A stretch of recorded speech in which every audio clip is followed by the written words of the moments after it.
Last time मैंने आपको एक रिएक्शंस बताई थी, तो अगर याद हो आपको, जो हमारे पास नाइट्रिक एसिड चल रहा है, यानी कि हम पढ़ेंगे इसकी रिएक्शन, नाइट्रिक एसिड की रिएक्शंस हैं। तो अगर याद हो आपको, तो ये कहा गया था कि भाई कंसंट्रेट नाइट्रिक एसिड है, एटलीस्ट 2 मोल लेंगे तो कंसंट्रेट नाइट्रिक एसिड ब्रेक होगा वाटर मॉलिक्यूल के अंदर 2 मोल ऑफ नाइट्रोजन डाइऑक्साइड और एक नेसेंट ऑक्सीजन को फ्री करेंगे। ठीक है, एक तो ये याद होना चाहिए आज की क्लास में। दूसरा, ये मैं कब बात कर रहा हूँ, जब मेरे पास कंसंट्रेटेड नाइट्रिक एसिड है तब। लेकिन इसी को मैं बात करूं कि नाइट्रिक एसिड अब की बार ले लिया डाइल्यूट, डाइल्यूट मतलब वाटर की एक्सेस अमाउंट में है नाइट्रिक एसिड, डाइल्यूट है, तो ये भी water molecules plus nitric oxide plus nascent oxygen और 3 नेसेंट ऑक्सीजन का फॉर्मेशन करता है। तो जो आज की क्लास होगी बिल्कुल सारा समझ में आएगा, बहुत प्यार से समझाते हुए चलेंगे। आप लोगों से ये है कि आप लोग बिल्कुल आराम से उसको देखेंगे और कोशिश करेंगे समझने की। यानी कि 2 रिएक्शंस हैं, इन दोनों रिएक्शंस के बेस पे मैं आपको जो रिएक्शंस है आपकी मेटल्स के साथ और नॉन मेटल के साथ, उन्हीं को समझाने की कोशिश करूँगा। चलिए शुरू कर रहे हैं। देखिए ये है कंसनट्रेटेड, तो हमें पता भाई कंसनट्रेटेड नाइट्रिक एसिड है, उसके साथ रिएक्शन हो जाएगी मेटल्स की भी और नॉन मेटल्स की भी।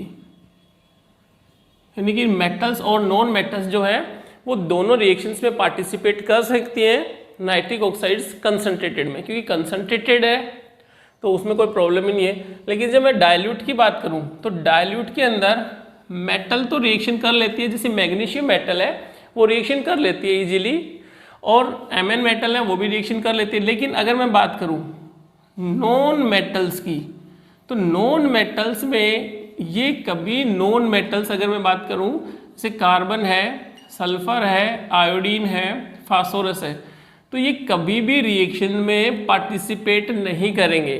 दोबारा से मैं रिपीट कर रहा हूँ, नॉन मेटल्स अगर मेरे पास है जैसे कार्बन, सल्फर, आयोडीन या फास्फोरस, तो नॉन मेटल्स के साथ डाइल्यूट नाइट्रिक एसिड रिएक्शन में पार्टिसिपेट नहीं करेगा। आप इस बात को ध्यान में रखेंगे, ठीक है। अब बात करें कि भी हमारे पास सबसे पहले रिएक्शंस की बात करें तो रिएक्शंस मेटल्स के साथ भी देख रहे होते हैं और नॉन मेटल के साथ भी। तो नॉन मेटल के साथ डाइल्यूट तो रिएक्शन में जाएगा नहीं, यानी कि डाइल्यूट नाइट्रिक एसिड जो है वो तो रिएक्शन में पार्टिसिपेट करेगा नहीं। या मैं बोल सकता हूँ कि नाइट्रिक एसिड के साथ नॉन मेटल्स, यानी कि डाइल्यूट नाइट्रिक एसिड के साथ नॉन मेटल्स रिएक्शन नहीं करेंगी। इस रिएक्शन को हटा रहा हूँ क्योंकि हमें तो ये ऊपर वाली रिएक्शन से ये याद रखनी है। अब नॉन मेटल्स के साथ रिएक्शन देखेंगे, यानी नॉन मेटल्स हम क्या लेंगे अपने पास। एक बात है कि सबसे पहले हम कार्बन के साथ रिएक्शन करवा के देखेंगे, उसके बाद सल्फर के साथ रिएक्शन करवा के देखेंगे, उसके बाद आयोडीन के साथ रिएक्शन करवाएंगे, उसके बाद फास्फोरस के साथ रिएक्शन करवाएंगे। जब भी रिएक्शन करवाएंगे तो इसका मतलब जो नाइट्रिक एसिड है ये कैसा है, ये सप्लाई क्या करेगा, ऑक्सीजन सप्लाई करेगा। क्या सप्लाई करेगा, ऑक्सीजन, जैसा आपको दिख रहा है, मतलब ऑक्सीडाइजिंग नेचर हुई नाइट्रिक एसिड की। तो मैं बोल सकता हूँ, पहले देख लेते हैं जनरल तरीका, कि कार्बन जब ऑक्सीजन से रिएक्शन करेगा, ठीक है ना, बेसिकली यदि ऑक्सीडेशन होगा तो कार्बन किस में कन्वर्ट होगा, कार्बन डाइऑक्साइड में कन्वर्ट होगा। अभी इस रिएक्शन को पढ़ेंगे। दूसरा सल्फर है, जब इसका ऑक्सीडेशन होगा वाटर की, मतलब मीडियम होगा आपका वाटर एक्वस मीडियम में, तो ये सल्फ्यूरिक एसिड का फॉर्मेशन करेगा। और जब आयोडीन है एक्वस मीडियम के अंदर और ये भी हमारे पास ऑक्सीजन से रिएक्शन होगी, तो ये भी किस में कन्वर्ट होगा, आयोडिक एसिड में, HiO3, आयोडिक एसिड बोलते हैं इसको, आयोडिक याद रखेंगे। फास्फोरस है तो ये भी हाइपोफास्फोरिक एसिड H3PO4 इसमें कन्वर्ट हो जाएगा।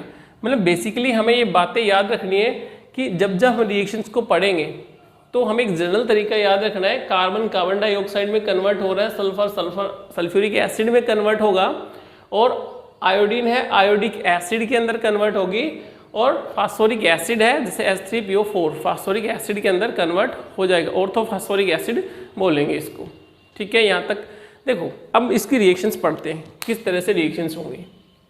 पहली रिएक्शन कार्बन की,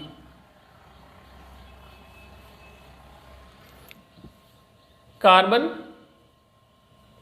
ऑक्सीडाइज इनटू कार्बन डाइऑक्साइड। तो सबसे पहले आपको क्या करना है, इस रिएक्शन को लिखना पड़ेगा। 2 मोल ऑफ HNO3, ये कंसंट्रेटेड है भैया, ठीक है ना, कंसंट्रेटेड है। ये किस में ब्रेक होगा, वाटर मॉलिक्यूल में प्लस नाइट्रोजन डाइऑक्साइड में, और एक नेसेंट ऑक्सीजन को लिबरेट करता है। लेकिन जब मैं कार्बन की रिएक्शन किसके साथ करूंगा, HNO3 के साथ, तो गुड ऑक्सीडाइजिंग एजेंट है, मतलब ऑक्सीजन सप्लाई होगी एटलीस्ट 2 मोल, इसमें कन्वर्ट हो गया कार्बन डाइऑक्साइड में। अब इसको देखिए, इस तरह से अपने को देखना पड़ेगा कितने हैं 2 नेसेंट ऑक्सीजन। इसको बैलेंस करने के लिए हम क्या करते हैं, इस ओवरऑल रिएक्शन को 2 से मल्टीप्लाई कर देते हैं ताकि ये पूरा मल्टीप्लिकेशन इसके साथ हो सके। अब एरो के लेफ्ट हैंड साइड में है उनको इधर लिख दीजिए, और एरो के बाद राइट हैंड साइड में है उनको उतार के लिख दीजिए। इसमें जो कट रहा है वो काट दीजिए। देखिए 2 मोल थे नेसेंट ऑक्सीजन के, काम में आ गए, तो इसको तो हम नहीं लिखेंगे। इसके बाद हमारे पास क्या है, जब 2 से मल्टीप्लाई करेंगे तो हमारे पास क्या हो गया, कार्बन, कार्बन के साथ 4 मोल ऑफ नाइट्रिक एसिड, यानी कि रिएक्शन में जाएगा। और इसके साथ साथ इधर देखो क्या बन गया, 2 mole of water molecules, 2 mole of 2 तो था ही, 2 कितना हो गया 4 मोल ऑफ नाइट्रोजन डाइऑक्साइड, और हमारे पास क्या मिल गया, कार्बन डाइऑक्साइड एलिमिनेट हो गया। यानी कि आपकी रिएक्शन ये हो जाती है, जब भी कार्बन की रिएक्शंस होगी तो इस तरह से रिएक्शन होगी। अगर मैं सेकंड रिएक्शंस की बात करूं, यानी कार्बन को तो हमने क्या कर लिया, CO2 में कन्वर्ट कर लिया। सेकंड रिएक्शंस की बात करते हैं हम।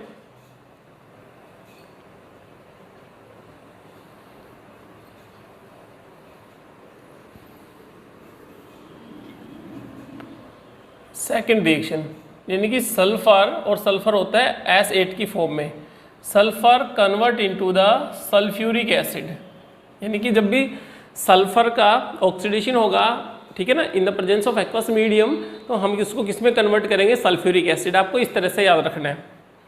तो सबसे पहले जो रिएक्शंस है वो तो ये लिखोगे सभी में, इन 2 मोल ऑफ HNO3, इसकी रिएक्शन हो गई किसके साथ, मतलब ये डिकम्पोज हो रहा है किसमें, वाटर मॉलिक्यूल्स में, और 2 मोल ऑफ NO2 प्लस एक नेसेंट ऑक्सीजन को लिबरेट कर रहा है। तो अब हम क्या करेंगे भी, सल्फर लिया तो सल्फर एग्जिस्ट जो करता है वो ऑक्टा एटॉमिक फॉर्म में करता है, यानी कि जो ऑक्टा एटॉमिक फॉर्म होती है उसमें एग्जिस्ट करेगा। तो जब सल्फर की रिएक्शन होगी तो हमें कम से कम नेसेंट ऑक्सीजन चाहिएंगे, बिल्कुल नेसेंट ऑक्सीजन चाहिएंगे भैया, ठीक है। अब नेसेंट ऑक्सीजन कितने चाहिएंगे वो हम बाद में डिसाइड कर लेंगे। तो इसकी रिएक्शन देखिए भी हमें क्या बनाना है, सल्फ्यूरिक एसिड बनाना है। तो सल्फ्यूरिक एसिड के लिए हमें क्या चाहिए, एटलीस्ट वाटर मॉलिक्यूल्स भी तो चाहिए, हमें वाटर मॉलिक्यूल्स लिखना पड़ेगा। तो ये किस में कन्वर्ट हो गया, H2SO4 के अंदर। तो यहाँ पे सल्फर कितने थे 8, तो यहाँ पे सल्फर आप कितने लगाओगे 8, तो सल्फर 8 तो हो गया, लेकिन देखिए ऑक्सीजन इम्बैलेंस हो गया आपका, कितना हो गया 8 चौक 32। तो आप लोग क्या करोगे, तो हमारे पास कितने हो गए वाटर मॉलिक्यूल्स, तो हमारे पास देखिए कि हमारे पास 8 दूनी 16, 16 तो क्या आ जाते हैं हमारे पास हाइड्रोजन मॉलिक्यूल्स।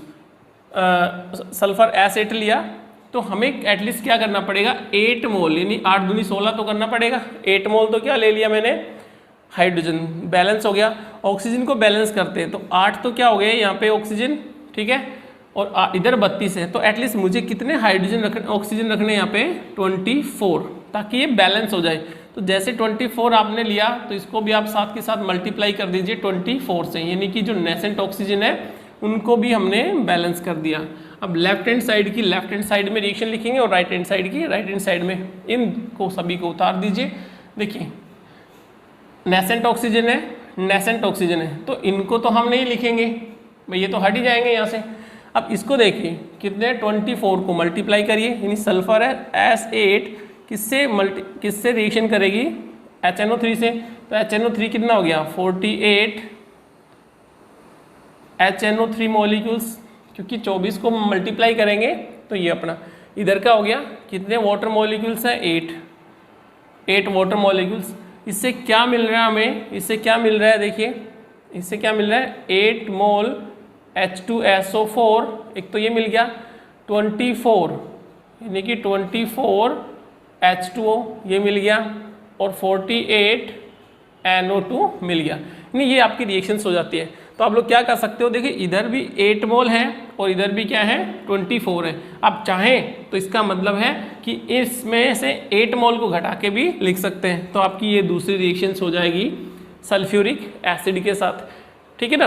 कि हमारे पास जब सल्फर की रिएक्शन किसके साथ करवाएंगे, नाइट्रिक एसिड के साथ, तो हमें फॉर्मेशन किसका होता है, सल्फ्यूरिक एसिड का होता है, ठीक है। और साथ में साथ जो गैस इवोल्व होती है वो कौन सी होती है, नाइट्रोजन डाइऑक्साइड। आप लोग इसको इस तरह से देखोगे। थर्ड रिएक्शंस की बात करते हैं।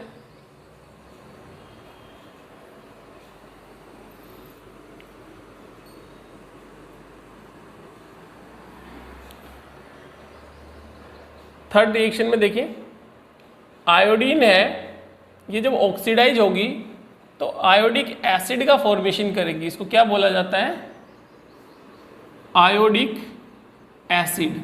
इसको किस तरह से देखेंगे, तो सबसे पहले देखिए कॉमन रिएक्शन तो ये होगी, ये रिएक्शन तो चलनी है अपनी, HNO3 वाटर मॉलिक्यूल्स और आपका नेसेंट ऑक्सीजन, ठीक है। अब आयोडीन की रिएक्शन करवाएंगे तो आयोडीन की रिएक्शन ऑक्सीजन से करवाएंगे तो आयोडीन का पेंटा ऑक्साइड कंपाउंड बनेगा। सबसे पहले उसको देखिए, यानी कि I2O5 ये कंपाउंड बनता है आपका, ठीक है। तो 5 नेसेंट ऑक्सीजन की रिक्वायरमेंट हुई, तो इसको हम बैलेंस करने के लिए किससे मल्टीप्लाई कर देते हैं, फिलहाल 5 से मल्टीप्लाई कर देते हैं। अब देखिए आयोडिक एसिड कब बनेगा, आयोडिक एसिड कब बनेगा, जिसमें प्रोटॉन मिल जाए। प्रोटॉन कहाँ से मिलेगा, वाटर से मिलेगा। तो इसका मतलब ये जो अपने पास है I2O5 ये एक्वस मीडियम में यानी वाटर के साथ ट्रीट करेगा और किस में कन्वर्ट हो जाएगा, HiO3, यानी कि किस में कन्वर्ट हो गया अपने पास, ये कन्वर्ट हो जाता है आयोडिक एसिड के अंदर। इसकी ओवरऑल रिएक्शन लिख लेते हैं हम।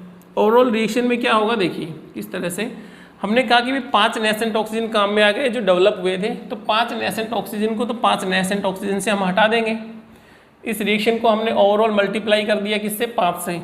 तो इसका मतलब ये तो कितने हो गए, 10। तो हम क्या करेंगे भाई, हमारे पास आयोडीन है, आयोडीन इसकी रिएक्शन वास्तव में किससे हो रही है, 10 मोल ऑफ HNO3 से हो रही है। और देखिए आयोडिक एसिड यहाँ भी बना, सॉरी I2O5 यहाँ भी बन रहा है और I2O5 यहाँ भी है। तो इसका मतलब काम में आ गया था यहाँ पे, तो इसको भी हम हटा देंगे। बाकी की इक्वेशंस को हम उतार लेते हैं। वाटर मॉलिक्यूल्स इधर है तो ये वाटर मॉलिक्यूल्स भी एक से काट दीजिए। तो इसका मतलब आयोडीन की रिएक्शन जब भी HNO3 के साथ होगी तो हमें क्या मिल रहा होता है, 5 का मतलब हो गया 10, ये 10 NO2 plus 2 mole of HiO3, यानी ये आपका कंपाउंड हो गया है। यानी कि हमें क्या मिल जाता है, जब भी एसिड से रिएक्शन करवाते हैं तो देखिए आयोडिक एसिड का फॉर्मेशन हो जाता है। रिएक्शन से ये देखिए लॉन्ग टाइम तक याद नहीं होंगे आपको, अगर आपने डायरेक्ट रिएक्शन पढ़ ली, सर हम कर देंगे, ऐसा नहीं होगा। लेकिन एक रिएक्शन आप लोग ये याद रख लोगे ना तो आपको ये तरीका समझ में आ जाएगा भाई मैं किस तरीके से इन रिएक्शंस को फॉलो कर रहा हूँ, क्योंकि एग्जाम के पॉइंट ऑफ व्यू से इंपॉर्टेंट हो जाती है। आप भी यही तरीका फॉलो करेंगे, ठीक है ना। नेक्स्ट अगर बात करें, देखिए फास्फोरस की है, 4th रिएक्शन, यानी नॉन मेटल्स में 4th रिएक्शन पढ़ रहा है।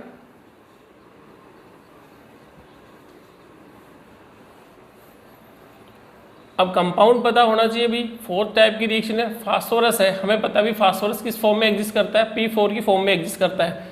और ये किस में कन्वर्ट होगा, ऑर्थोफास्फोरिक एसिड, क्या नाम है इसका, ऑर्थोफॉस्फोरिक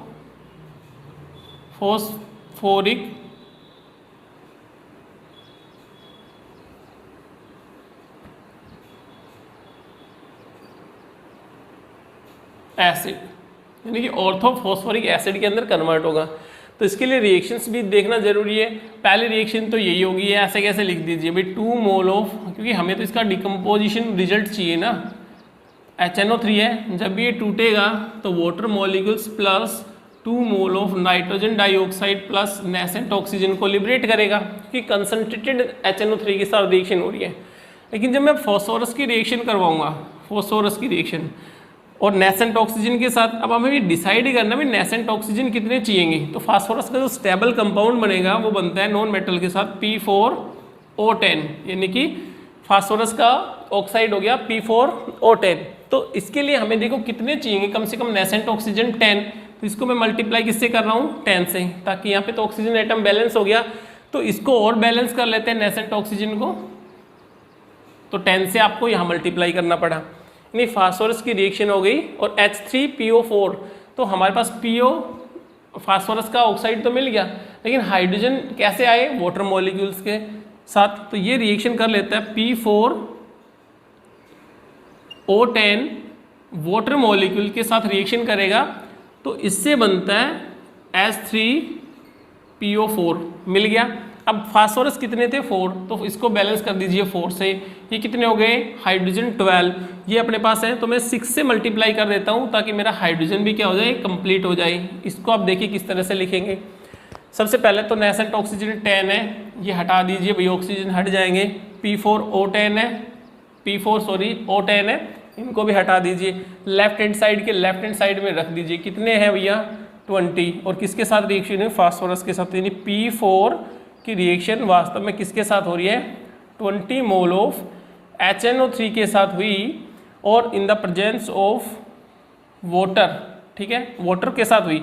तो इधर तो कितना है, एक इधर 10 है, तो इससे क्या मिल रहा है, देखिए इधर 10 वाटर मॉलिक्यूल्स, ठीक है। ओवरऑल आप लिख सकते हो भाई, इधर 6 है इधर 10 है, तो आप लोग क्या लिख सकते हो भाई, वास्तव में कितना 4 मोल ऑफ वाटर मॉलिक्यूल भी इधर लिख सकते हो, वो एक ही बात है।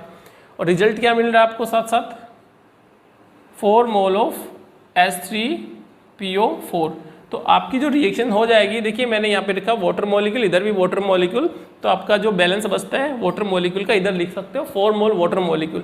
तो हमारे पास जो फास्फोरस था वो किस में कन्वर्ट हो चुका, यानी किस में ऑक्सीडाइज हो गया, फास्फोरिक एसिड में, यानी ऑर्थोफास्फोरिक एसिड के अंदर कन्वर्ट हो जाता है। ये जो बेसिकली रिएक्शंस थी, जैसे कार्बन को मैंने कार्बन डाइऑक्साइड में बदला, आयोडीन को मैंने आयोडिक एसिड के अंदर बदला, फास्फोरस को मैंने फास्फोरिक एसिड के अंदर बदला, और अपने पास एक और था आयोडीन के साथ फास्फोरस हो गया, सल्फर है सल्फर को हमने सल्फ्यूरिक एसिड के साथ बदला।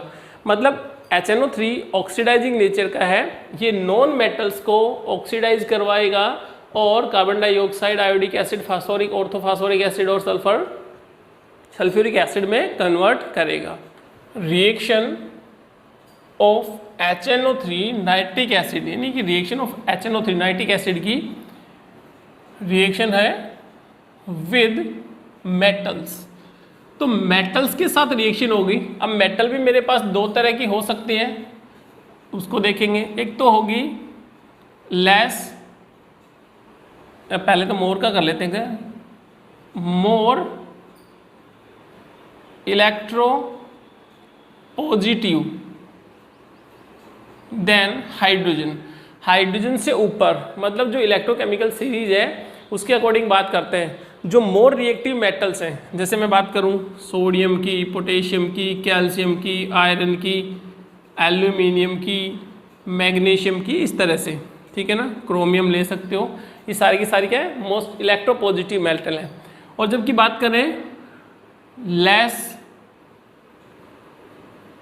इलेक्ट्रो पॉजिटिव देन हाइड्रोजन, यानी हाइड्रोजन से लेस इलेक्ट्रोपॉजिटिव एलिमेंट्स हैं। जैसे हम बात करें भैया सिल्वर की, कॉपर की, इस तरह की जो मेटल्स हैं वो लेस इलेक्ट्रोपॉजिटिव आएंगी। तो मोर इलेक्ट्रोपॉजिटिव के साथ भी रिएक्शन होगी और लेस इलेक्ट्रोपॉजिटिव के साथ भी रिएक्शन होगी।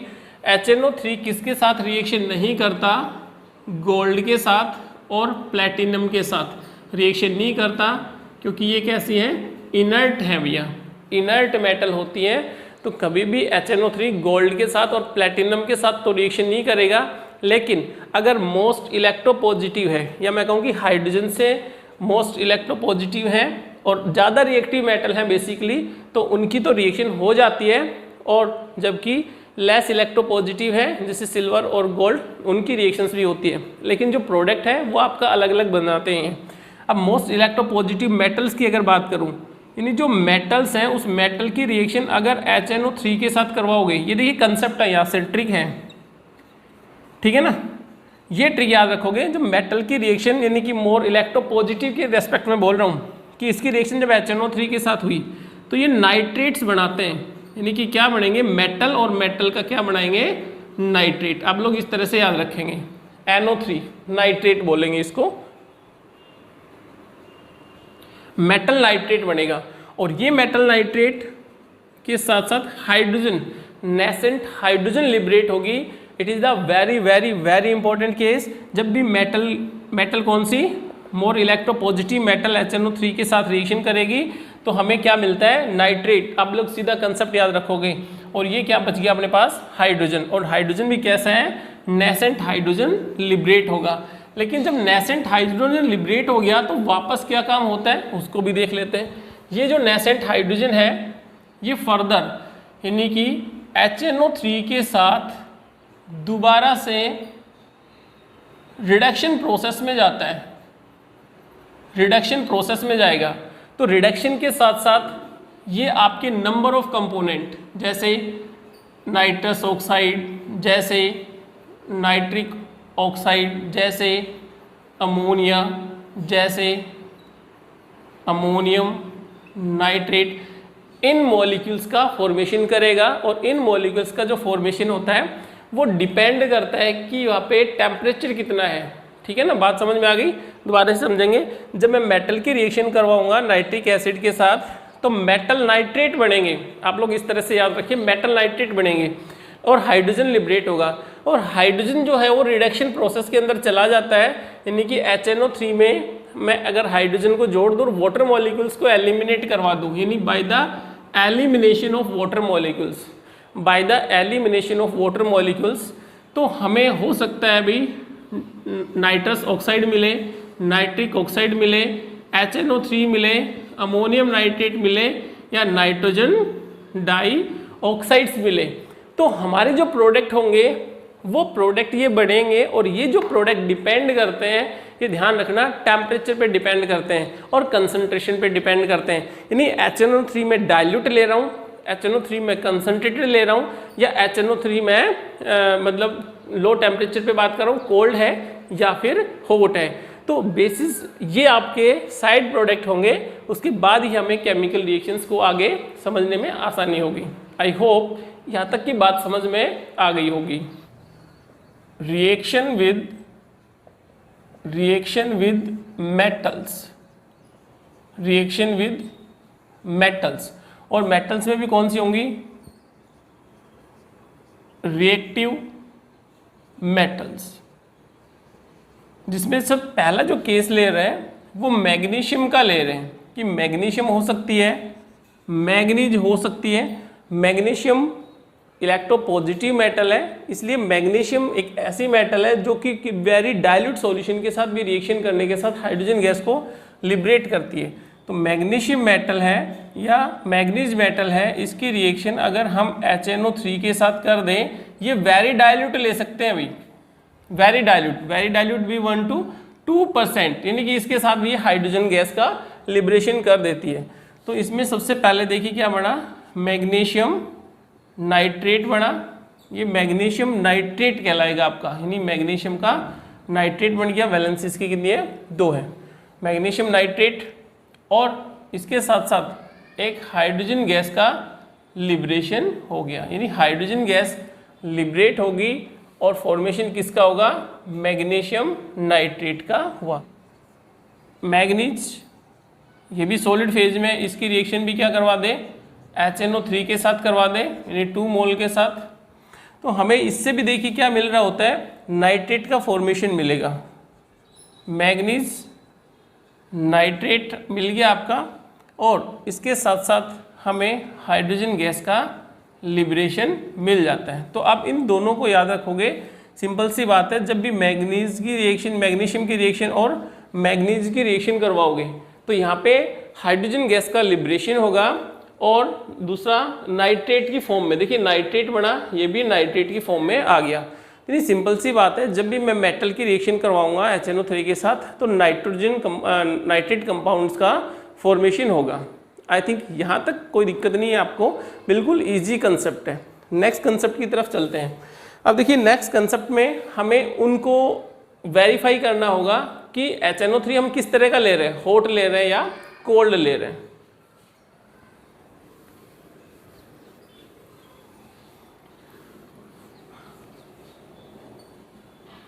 HNO3 है और HNO3 मेरे पास दो तरह का हुआ, यानी कि HNO3 जो पहले बात करेंगे वो कैसा है, डाइल्यूट, ठीक है ना, डाइल्यूट।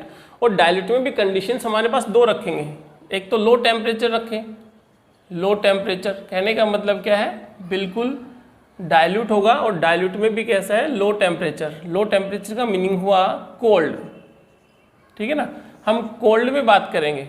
फिर हम बात करेंगे कि HNO3 डाइल्यूट तो है लेकिन किस कंडीशन में, हॉट कंडीशन में, यानी कि हम हॉट कंडीशन में भी इसकी बात कर लेते हैं। उसके बाद ये डाइल्यूट के बाद हम किसकी बात करेंगे, कंसंट्रेटेड की बात करेंगे। तो सबसे पहले जब रिएक्शन करवाऊँ, देखिए जिंक की, तो जिंक मेटल जो हमारे पास है रिएक्टिव मेटल हुई, और ये डाइल्यूट HNO3 के साथ रिएक्शन करेगी एटलीस्ट 2 मोल के साथ। तो इसमें देखिए जिंक नाइट्रेट बना, जिंक नाइट्रेट, इसका तो फॉर्मेशन होगा ही होगा, और इसके साथ साथ फॉर्मेशन जो है अपने पास वो 2 नेसेंट हाइड्रोजन, मैं थोड़ा नज़दीक लिख लेता हूँ, प्लस 2 नेसेंट हाइड्रोजन लिबरेट होंगे। इसका मतलब जिंक नाइट्रेट फॉर्मेशन हुआ, और फॉर्मेशन के यहाँ पे 2 नेसेंट हाइड्रोजन का फॉर्मेशन हुआ। यहाँ पे भी देखिए नाइट्रेट बन रहे हैं।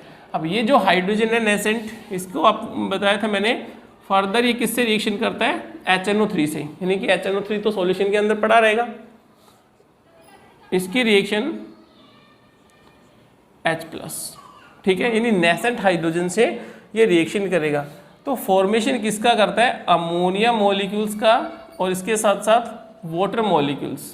तो हमने वाटर मॉलिक्यूल्स कितने, 3 रिप्रेजेंट करने हैं, तो 3 वाटर मॉलिक्यूल्स को रिप्रेजेंट कर दिया, तो हमें एटलीस्ट कितने, 8 हाइड्रोजन काम में आएंगे, ठीक है ना, 6 और 3 9, ये हो गया 8 और 1 9, बैलेंस है। अब देखिए यहाँ पे 8 नेसेंट हाइड्रोजन है, यहाँ पे कितने हैं, 2। तो अगर इसको मैं पूरे को ओवरऑल 4 से मल्टीप्लाई कर देता हूँ, तो इसका मतलब मेरे पास हाइड्रोजन बैलेंस हो गया। फर्दर ये जो अमोनिया मॉलिक्यूल्स है, ये फर्दर रिएक्शन में काम आता है, दोबारा से HNO3 के साथ रिएक्शन करता है, HNO3 के साथ अमोनिया मॉलिक्यूल्स रिएक्शन करेगा, और ये नाइट्रेट में कन्वर्ट हो जाएगा, अमोनियम नाइट्रेट, इसका ध्यान रखेंगे भी, अमोनियम नाइट्रेट में कन्वर्ट हुआ। तो ये जो रिएक्शन है ये आपकी कंप्लीट होती है यहाँ पे, कि भैया जिंक की रिएक्शन जब भी हम HNO3 के साथ करवाएंगे, पहली कंडीशन कैसा है, HNO3 कोल्ड है, मतलब लो टेम्परेचर है, ठंडा हुआ है। तो यहाँ पे जो रिएक्शन होगी इस तरह की रिएक्शंस होगी। अब इसमें देखिए लेफ्ट हैंड साइड में और राइट हैंड साइड के उसमें लिखते हैं। तो यहाँ पे हाइड्रोजन तो हटा सकता हूँ मैं, और अमोनिया देखिए वापस काम में आ गए, इनको हटा सकता हूँ, लिख दीजिए भैया, इसको 4 से मल्टीप्लाई करोगे तो इसका मतलब 4 मोल जिंक किससे रिएक्शन कर रहा है, 8 तो HNO3 हो गया, 9 और 10, यानी 10 मोल ऑफ HNO3 के साथ रिएक्शन कर रहा है। और इसके जो प्रोडक्ट बनेंगे वो देखिए 4 से अगर मल्टीप्लाई किया तो 4 मोल ऑफ जिंक नाइट्रेट का फॉर्मेशन हो रहा है, प्लस वाटर मॉलिक्यूल हमारे पास 3 water molecules plus ammonium nitrate, यानी हमारी जो रिएक्शन होगी वो ये रिएक्शन होगी।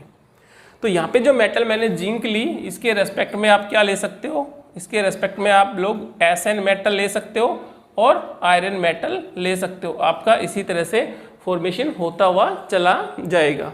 एक तो ये रिएक्शन है। अब यहाँ पे करके देखते हैं भैया हॉट में क्या चेंज आएगा। हॉट में देखिए क्या चेंज आता है, सिंपल एक बात है कि ये रिएक्शन एज यूजुअल चलेंगी, यानी कि जिंक रिएक्शन करेगा किसके साथ, 2 मोल ऑफ HNO3 के साथ। तो ये किसको फॉर्म कर रहा है, जिंक नाइट्रेट।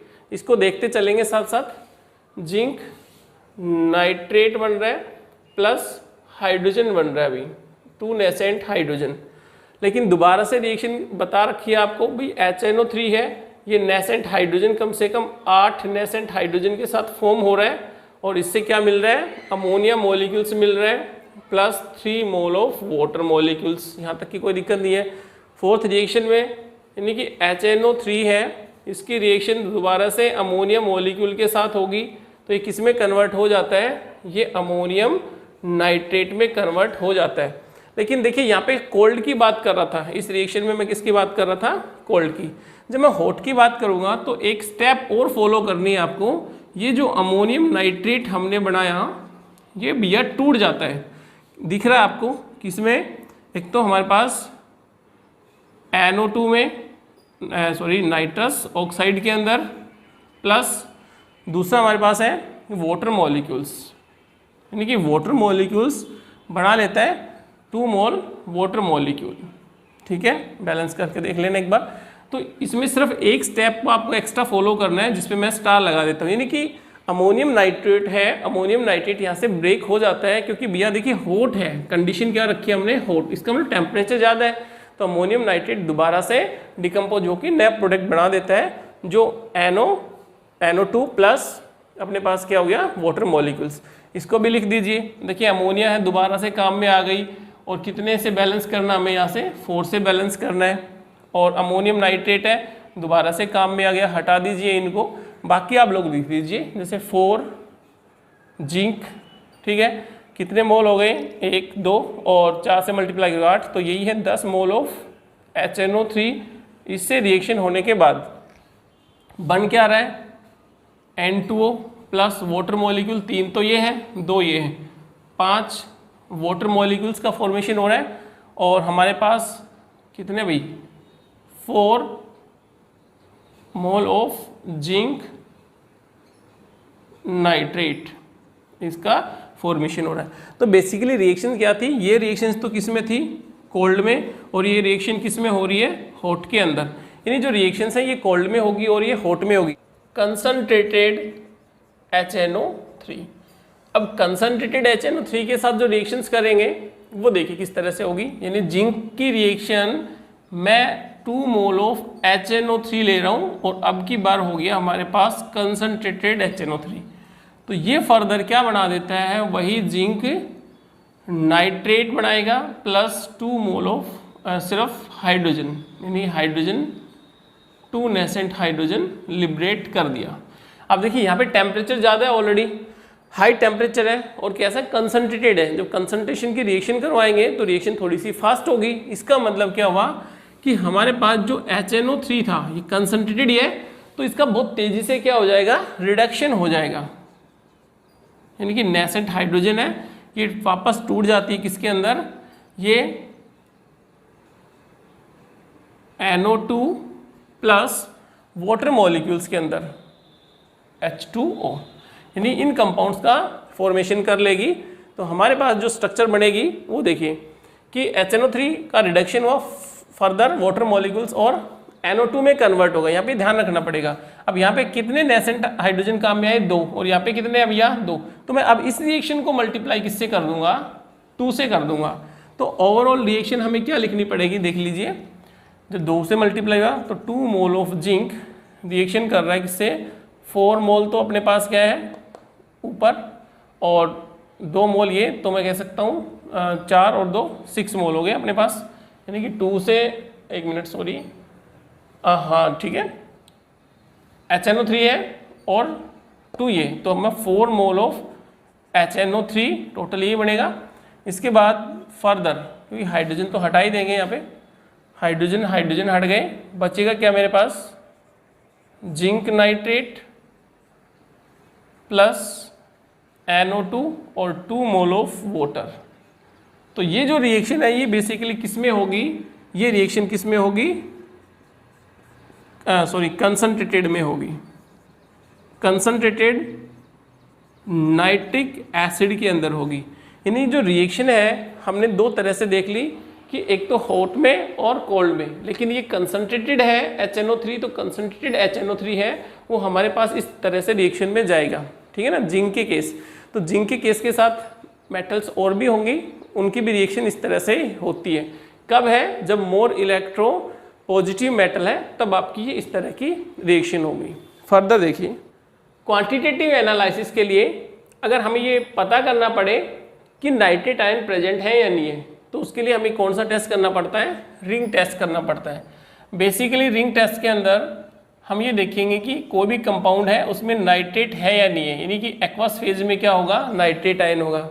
इस नाइट्रेट आयन के साथ यानी किसी टेस्ट ट्यूब के अंदर हमने नाइट्रेट का कंपाउंड लिया हुआ है, इसमें हम freshly prepared ferrous sulphate add करेंगे। ठीक है, फेरस सल्फेट, फेरस का मतलब Fe2 प्लस चार्ज आ गया, एटलीस्ट इसके 3 मोल काम में आएंगे। और ये कंसंट्रेटेड H2SO4, इसमें क्या ऐड किया जाता है साथ साथ टेस्ट ट्यूब पे, कंसंट्रेटेड H2SO4, तो 4 mole of H plus ion, यानी ये कहाँ से आता है, कंसंट्रेटेड H2SO4 से। दोबारा से एक बार कर रहा हूँ मैं, देखिए एक तो हमारे पास टेस्ट ट्यूब है, टेस्ट ट्यूब के अंदर नाइट्रेट का एक्वस सॉल्यूशन हमने लिया हुआ है, उस एक्वस सॉल्यूशन में हम फेरस सल्फेट ऐड करेंगे, जो फ्रेशली प्रिपेयर्ड किया हुआ है फेरस सल्फेट ऐड करेंगे। ठीक है ना, वो ऐड करने के बाद H2SO4 ऐड करते हैं बिल्कुल drop by drop test tube के साथ साथ। तो यहाँ तक की अगर बात करें, धीरे धीरे क्या होगा, फर्दर ये जो फेरस है ये किस में कन्वर्ट हो जाएगा, फेरिक में कन्वर्ट हो जाएगा। ठीक है ना, फेरस किस में कन्वर्ट हो रहा है, फेरिक में कन्वर्ट हो जाएगा। 2 मोल ऑफ वाटर मॉलिक्यूल्स का फॉर्मेशन होगा प्लस नाइट्रिक ऑक्साइड गैस का फॉर्मेशन होगा। यहाँ पे जो इंपॉर्टेंट काम है वो नाइट्रिक ऑक्साइड करती है। ठीक है ना, इसका ध्यान रखेंगे। फर्दर होता क्या है कि जब आयरन के मॉलिक्यूल्स हैं ये क्या करते हैं, दोबारा से रिएक्शन कर लेते हैं, तो एक कोऑर्डिनेशन कंपाउंड्स का फॉर्मेशन करेंगे, जिसमें बात करेंगे FeH2O होल 6, यानी कि हमें हेक्सा एक्वा आयरन सेकंड एक कोऑर्डिनेटेड कॉम्प्लेक्स का फॉर्मेशन हो जाता है, क्योंकि आयरन की रिएक्शन दोबारा से किससे हो जाएगी, वाटर मॉलिक्यूल से होती है, तो एक कोऑर्डिनेटेड कॉम्प्लेक्स का फॉर्मेशन होता है। ये काम होने के बाद जब नाइट्रिक ऑक्साइड गैस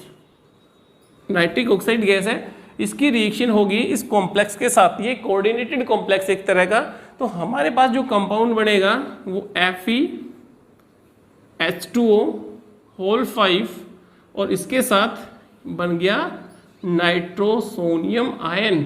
ठीक है ना, प्लस वाटर मॉलिक्यूल बाहर चला गया। ठीक है, और यहाँ पे जो आयरन पे चार्ज आ गया वो आयरन पे चार्ज आपका +1 हो जाता है। देखिए समझने वाली बात है, ये कॉम्प्लेक्स बन चुका, यानी कि ब्राउन कलर का है, ब्राउन कलर। अब इसको क्या बोला जाता है, पेंटा एक्वा, इसको बोला जाएगा नाइट्रोसोनियम आयरन, और इसकी ऑक्सीडेशन स्टेट है +1। एक कोऑर्डिनेटेड कॉम्प्लेक्स है पेंटा एक्वा नाइट्रोसोनियम आयरन फर्स्ट। सबसे ज़रूरी काम ये हो जाता है, यानी इसका जो फॉर्मेशन होगा वो एक रिंग की फॉर्म में हो जाता है उन लेयर्स के बीच में। मैं इसको इस तरह से समझाऊं कि जो आपकी टेस्ट ट्यूब थी, उस टेस्ट ट्यूब के अंदर आपने सबसे पहले क्या लिया हुआ था, एक्वस सॉल्यूशन लिया हुआ था। उस सॉल्यूशन के अंदर आपने साथ साथ क्या डाला, फेरस सल्फेट डाला, दूसरा मैं बोल देता हूँ कि फेरस सल्फेट आपने ऐड कर दिया। ठीक है, यानी कि आपके पास नाइट्रेट आयन है, उसके बाद आपने फेरस सल्फेट डाला। लेकिन जैसे जैसे आप H2SO4 ऐड करोगे इसी टेस्ट ट्यूब में, यानी H+ आयन डालोगे कंसंट्रेटेड, तो धीरे धीरे होता क्या है, एक रिंग का फॉर्मेशन शुरू हो जाता है दोनों लेयर्स के बीच में। और ये जो रिंग होती है क्या होती है, पेंटा एक्वा नाइट्रोसोनियम आयरन। अब कमाल की बात देखिए, यहाँ पे आयरन किस ऑक्सीडेशन स्टेट में है, +2, क्योंकि एक्वा मॉलिक्यूल है, इन पे तो चार्ज 0 होगा, तो यहाँ पे ऑक्सीडेशन स्टेट आयरन की क्या है, +2। यहाँ पे आयरन